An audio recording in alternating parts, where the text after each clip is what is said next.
I want to get right to Aron Betru, Managing Director, Center for Financial Markets of the Milken Institute. Aron, good to see you again. You know, there's a lot of speculation starting to come into the market that we need a fourth stimulus plan. Do you share that need, and how should that be applied, especially to underserved communities in the country? Thank you for having me. Before I begin, let me just offer my condolences to all the folks that are dealing with a loss of their loved ones at the moment. It is seriously a tragedy. You've been hearing quite a bit about what was in the third stimulus package. The health crisis, as unprecedented as it was, the response thus far has been unprecedented. But was it fast enough? Did it hit everything that we needed to? I think the question isn't so much, did we hit all the areas? I think what we have to realize is the first bit was purely to address the negative impact of the health crisis itself. Now we have to start thinking about how do we build back? Clearly, we're headed towards a recession where we're not talking about, a 10% or 20%. We're not talking about something that's a short-term recession, but something that could potentially last much, much longer. While we're waiting for the health measures to actually take hold, this is the perfect time for members of Congress to actually pause and actually think about how do we build back and build back better to address much larger issues. And fortunately, there are a number of members of Congress on both sides, both chambers, they're actually starting to have those conversations. And there's a couple of things in particular that they're bringing about. One, I would say, we need to be thinking about infrastructure. One of the largest areas of potential job growth that we need to be fixing is definitely addressing the longstanding infrastructure gap that we've had.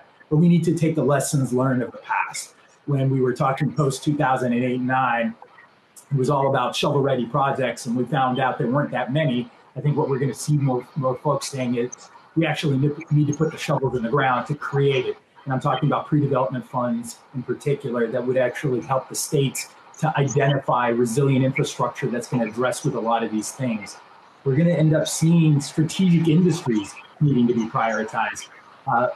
Never before had we had a question of the strongest country in the world not being able to tap supply chains for addressing a pandemic like today.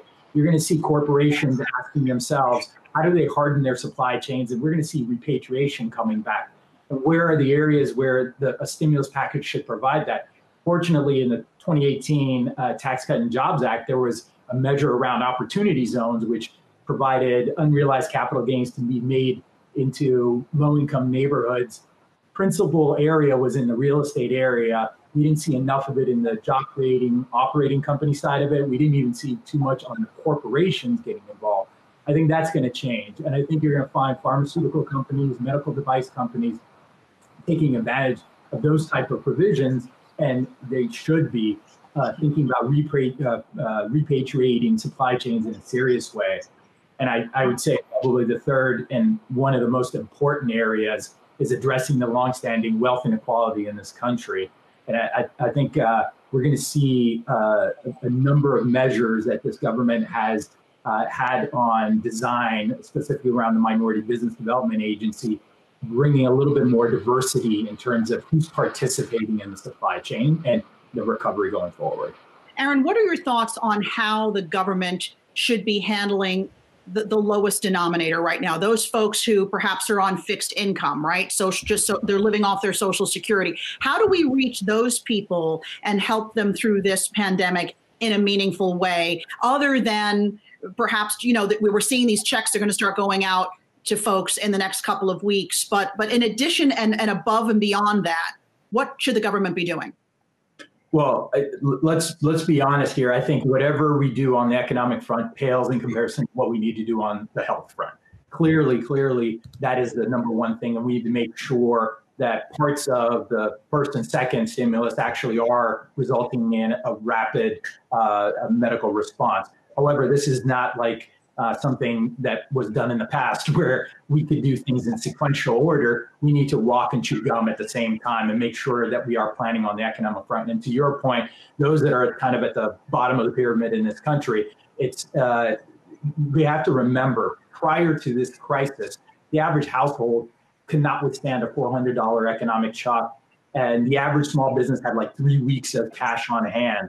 The average small business is the one that actually houses all the job growth in this country. Like 2/3 of the job growth is from the small business side. So for those that are at the bottom of in particular, and most disadvantaged populations, getting them the immediate cash is a critical part of it, making sure that they have jobs to go back to. And all of these things are just intermediary fix just to make sure that negative economic shock is something that they can withhold for this period of time. But keeping them in mind as we think about the recovery, bringing them forward, because we've always been talking about pre-crisis, what happens with artificial intelligence and this disadvantaged group actually being marginalized going forward. As we rethink of our entire economy, that has to be kind of central in the fourth stimulus package, and making sure that they're healthy, that they withstand the shock, and that they are hired later on. All right, let's see what they are. Aron Betru, Managing Director, Center for Financial Markets at the Milken Institute. Always good to see you. Appreciate the time. Hey investors, Zach Guzman here. Are you interested in learning more about the markets and getting the latest financial news? Well, then click right here to subscribe to our Yahoo Finance YouTube channel. Get the latest up-to-the-minute market analysis, big interviews in the world of finance, and information on how to manage your money every day wherever you are.